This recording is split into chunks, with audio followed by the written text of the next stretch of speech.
Hello everyone, this is for Australian Motorcycle News, an update from the first MotoGP race of the year, from the first day at that race. And my name is Peter Bom. Hello everybody. So we were looking forward to this GP a lot, at least I was, and I expect you were as well. So what did we wanted to see? What were we expecting on the first day of this MotoGP, on the Friday? I take my notes and I was writing down, are the Ducatis really as good as they were seen in testing? That's needed to be confirmed. Is the Aprilia really that much closer to the Ducatis as they've seen in the winter test, just like the Yamaha and the Honda? And will KTM solve their problem from the rear tire that they had in the testing? They were eating the rear tires for breakfast. That was shit. Last week ago we had the last test here. So what happened in the end? We had free practice 1, then we had practice 1. It's a bit confusing, but practice 1 is to determine who goes to qualifying 1 and who goes to qualifying 2. So pretty important. Last 10-15 minutes of practice 1 this afternoon is fully important. Well, first of all, in practice 1, Jack Miller had his first crash. I think that's the whole first crash of the racing season, and as far as races go. Miller lost the front of the Yamaha. You can lose it, and it's funny because that front, he loves it. He loves the front feeling that he has with the Yamaha. But that usually means with riders that when they feel comfortable, they push a little bit more, and he found the limit. No harm done. He lost some little bit of practice time with that. In the end of the day, after the 2 sessions that we've done, the Marquez brothers were in P1 and P2. Not a big surprise. More or less you could expect that. Third place, Pedro Acosta. That's quite a surprise. Later on that more. Marco Bezzecchi 4th. Franco Morbidelli 5th. Joan Mir in 6th. Raul Fernandez 7th, Fabio Quartararo 8th, 9th, Ayagura 10th, Johan Zarco. Now, there were quite some surprises here. And I start with the first one because there's one name I didn't mention now. Pecco Bagnaia, the almost world champion of last year. 2 times world champion already, and 2 times in second place over 4 years. He's the big favorite together with Marc Marquez in the Ducati factory team. But honestly, over today's all laps, he looked frustrated, he looked a bit wild, a bit not that smooth, and definitely lap by lap good, but just not fast enough. And he waited a long time by doing his real time attack, you know. We all want to go straight to Q2. He waited a long time to do that, and when he was finally on his way in a really good lap time, not P1, but just like top 5 or something, somebody was in his way, and that somebody was Franco Morbidelli.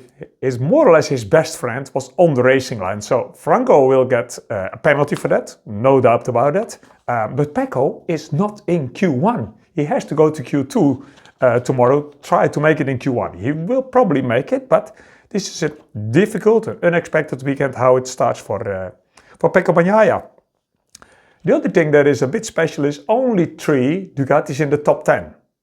Okay, last year there were 8 Ducatis in total, now there are only 6, but still 3 is not major, and it shows that the other manufacturers have stepped up, at least in this semi-qualifying sessions here.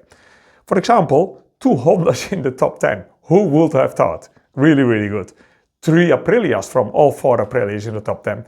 Even Raul Fernandez made it in the last minute in the top 10. All day he was too slow, but put soft tire in the rear, and even he made a step. So this shows the Aprilias are really good. Ayagura in P9, the rookie, that's also quite special. Only 1 KTM in the top 10. In P3, that's really good, but it shows how good Acosta is, how much better Acosta is when it really needs to be done. Jack Miller on the Yamaha, he's the second Yamaha, just 0.3 from Fabio Quartararo, but that puts him in P14, so also Jack Miller is in qualifying 1 and needs to try to make it to qualifying 2, which is definitely possible. So what did we get tomorrow? Tomorrow morning is another free practice. Not very interesting unless, like me, you can look through what happens and you see who's trying what tires, who's doing a long run. Because tomorrow morning is more for the teams to try to put the dots on the i's, try to make it a little bit better, especially the guys that are in Q1 and really wanted to go to Q2. They will try new stuff for that 1 lap. People who are already in Q2 will focus more on race simulation, because tomorrow we have a free practice session, Q1, Q2, and then followed by the short sprint race, which is quite a spectacle. So Bagnaia needs to be one of the 2 riders in qualifying 1 to get through to Q2. And to do that he had to beat Miller, Vinales and Binder. And they make it difficult for him. Pecco seems to be in trouble, but we've seen that many times before in the last years. His Fridays are usually not that. Saturday he comes back and Sunday he's usually the start. But it's not as convincing as he wanted it to be. So then it's time for the sprint race where, honestly, Marc Marquez is the great favorite. Up until this training session so far, the whole day, he hasn't put a foot wrong. So he's really on schedule to do what what many people expect him to do is be very, very strong. His brother and Franco Morbidelli are also profiting hugely from how good the 24 Ducati really was and still is, because think about it, the new Ducati GP25 is basically still the 24 with some updates on it, because even Ducati could not improve on the very, very good 2024 Ducati. And the guys that are on a 24 Ducati have a lot of data and they're enjoying it to the most. And also what is interesting for tomorrow is, are we going to see that the Aprilias finally can make the starts? Because the starts, 0 to 100, the sprint to the first line, it was a full nightmare always with Aprilias last year. It was unbelievable how much slower they were at every start. So yeah, they need to improve that. Practice starts looked okay, but practice starts is just that practice start. Tomorrow in the race we will see if the Aprilias get off the line well. We have 3 of them in qualifying too, so I expect at least 2 of them in the 2 front rows.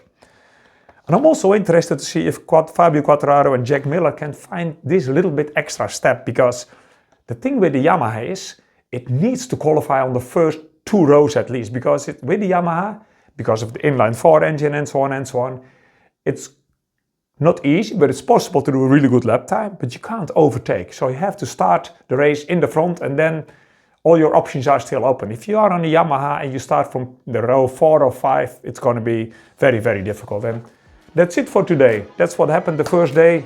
Like I said, my name is Peter Bom. This is for Australian Motorcycle News. I hope you love it. And tomorrow we have another one from you.